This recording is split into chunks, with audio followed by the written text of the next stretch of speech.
So welcome once again to another episode of Scott Talks Law. So this is an episode of my lecture. So in these episodes I do post legal material, any pertinent legal stuff that are important for anyone who wants to be informed about law and anything to do with law. That is my work. So Scott is here to inform you about law and to give you any legal advice that you need. I do offer legal advice and legal lectures. So first, I want to introduce myself once again. My name is Scott, and this is an episode whereby Scott Talks Law. And in this episode, you're going to look at the types of trusts.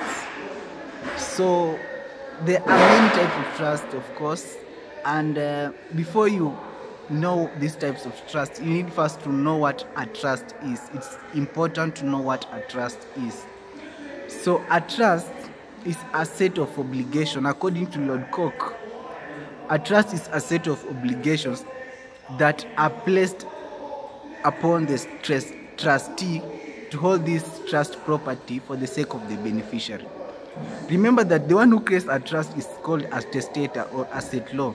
Asset law is the one who creates a trust and places the responsibility to the trustee.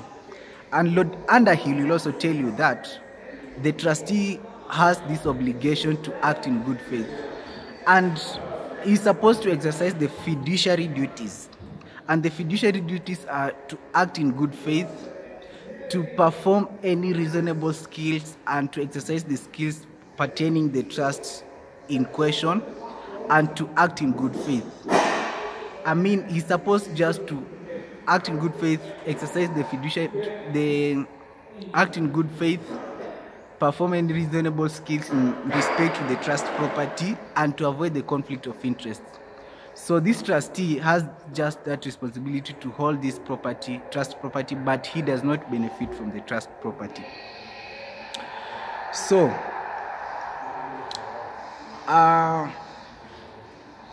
the types of trusts.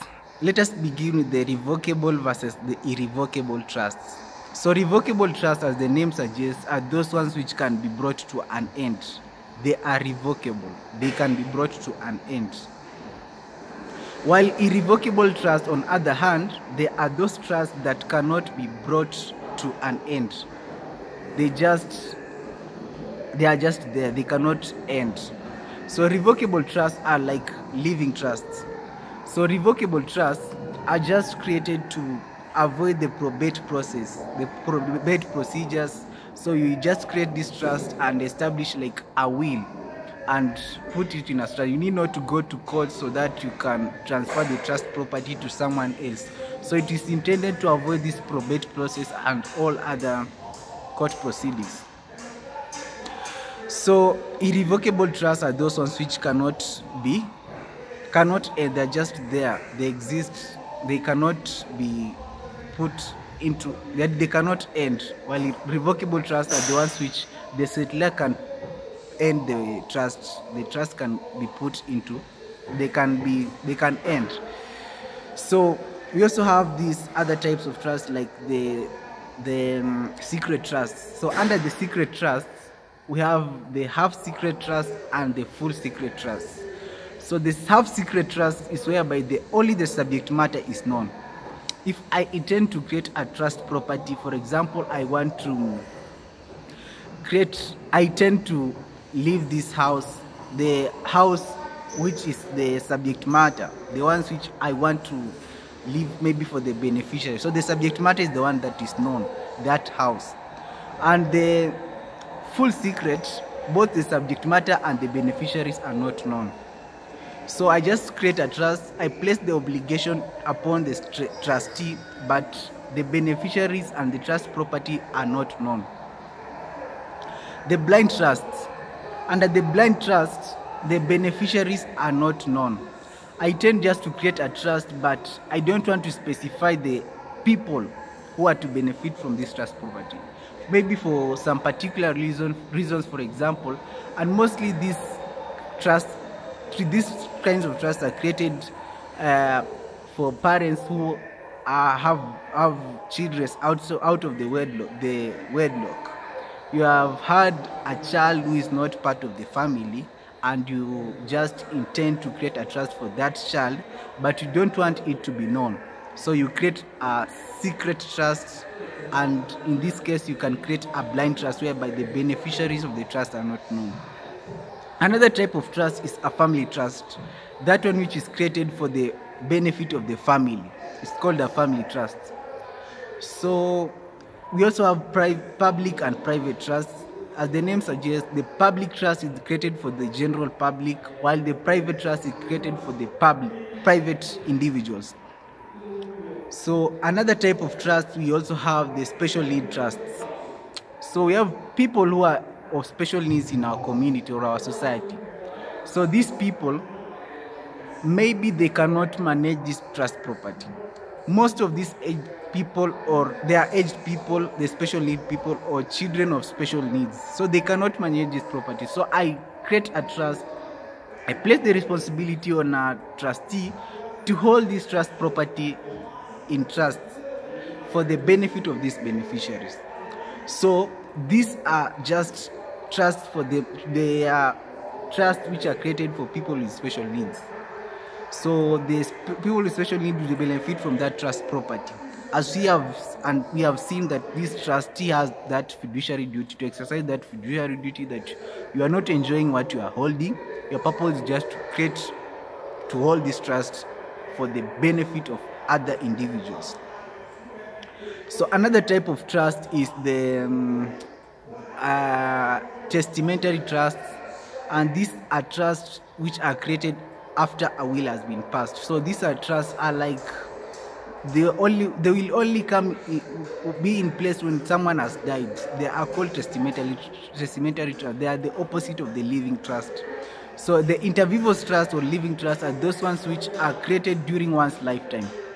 That is the opposite of the testamentary trust. So during your lifetime, you create an inter vivos trust and place the obligations or the responsibilities to the trustee.